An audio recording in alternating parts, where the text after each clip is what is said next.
Hey folks, it's Marvin Cash, the host of The Articulate Fly, and we're back with another Southwest Virginia fishing report with Matt Reilly. How you doing, Matt?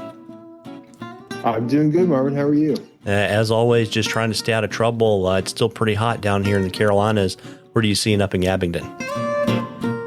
It's not particularly hot, kind of seasonal for us, mid 80s or so. It's been the last couple of days. It's been exceptionally wet though. We've had inches of rain in the last week, and it's dried up early this week, and I think it's supposed to be dry tomorrow, Wednesday, and then start back raining again on Thursday and through the weekend. So we'll see what happens. But we've been having to keep an eye on stream flow gauges and weather and jump around a lot. So that's what we've got going on weather-wise. Yeah, so in terms of, have you been able to kind of jump around enough to kind of keep the fishing, I guess, normal for this time of year, or have you had to change tactics too? Yeah, so, we have been able to find, there's two aspects to that. There's stream flow and then there's weather, so we still have some low water on the New River, which, is our main smallmouth fishery, but it has miraculously not been impacted much this summer by heavy rains. It's the biggest watershed in our region, and it's typically the one that gets hit the easiest and the most. And this year we've been pretty lucky, and particularly down the upper New currently is pretty clear and low and fishable, and the lower New is in great shape. And typically the only way that the lower New really gets dingy or muddy or anything is if some of those bigger tributaries like Walker Creek or Little River or Wolf Creek or any of those, which are pretty large creeks and rivers in their own right, if they get hit pretty hard, then it can put, certain sections of river out of commission downstream of their confluence. But we've seen that a couple of times this summer, but really not a whole lot. So we've been relatively lucky in that regard. But the other aspect of that is weather. So whether we have low clear water or not, if we're having these weird fronts bouncing around, big heavy cloud cover and drizzle and stuff day to day. That's not kind of your ideal, dry, sunny, bright topwater bug fishing kind of scenario. So some days we are, kind of fishing unseasonably, if you want to call it that, where, when you have that cloud cover and the water's low and clear and you don't have current to push fish up on banks and stuff like that. Sometimes streamer fishing is just a more effective way to go because when it's real dark and there's not a whole lot of sunlight, the fish spread out in the river.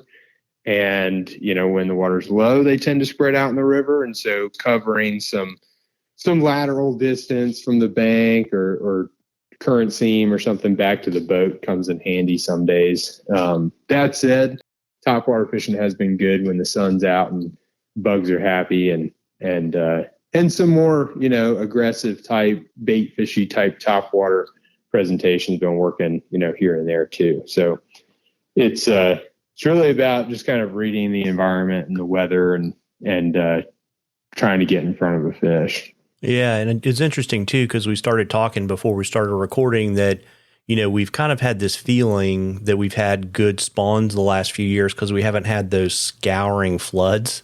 But you're actually starting to see that on the water in a good but slightly annoying way, right?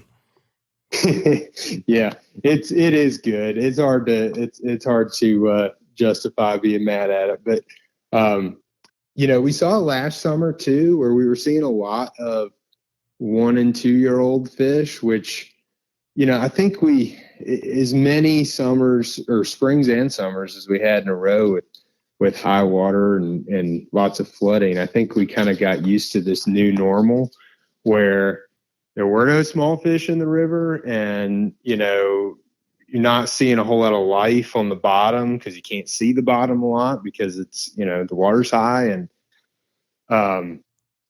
not a whole lot of bait fish or grass because excessive flooding can scour stargrass and stuff like that out too. So we've had a few normal years in a row now, which is nice.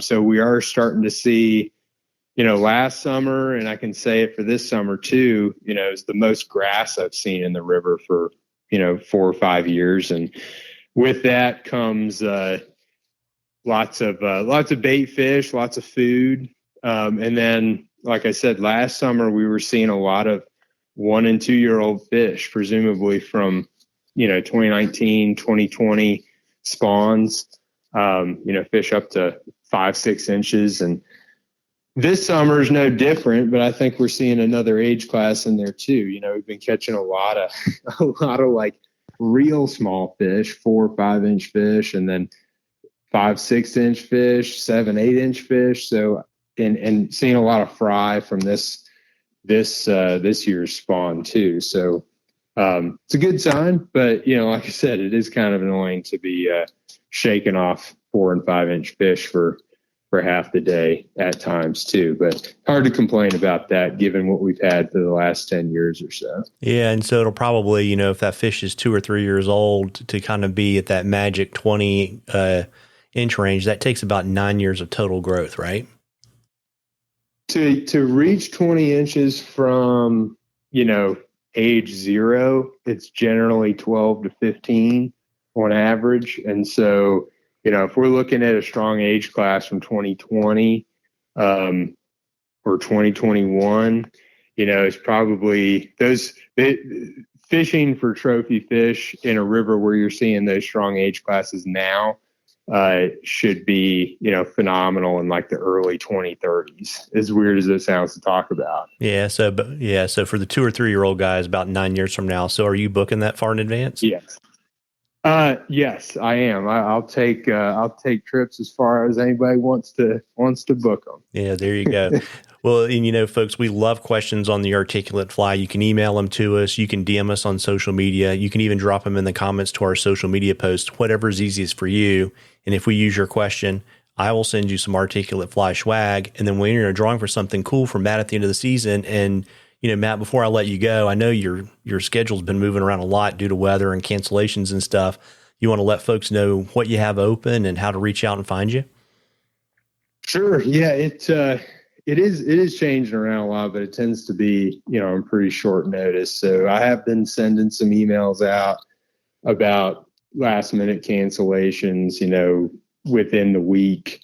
So keep an eye out for those. But outside of that, there's a couple days in August, a couple days in September, a couple days in October. So we're getting on towards the end of the smallmouth season with bookings, but there's still plenty of good, a couple good dates to be had in September. And then, October fishing, as I say, it always kind of depends on the weather pattern, but that's another good trophy fish time frame, similar to the springtime.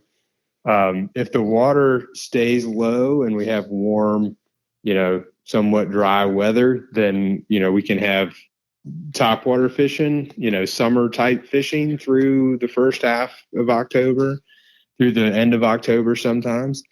But otherwise, kind of the typical pattern is a little bit fuller rivers, and fish that are kind of on the move looking to bulk up. And so we're doing a lot of streamer fishing that time of year and catching some big fish. So October is definitely a good time, even after kind of we climax in the summer topwater fishing, there's still lots of good fishing to be had. So a couple dates still left in October, but as far as smallmouth fishing goes, his bookings are starting to wind down a little bit.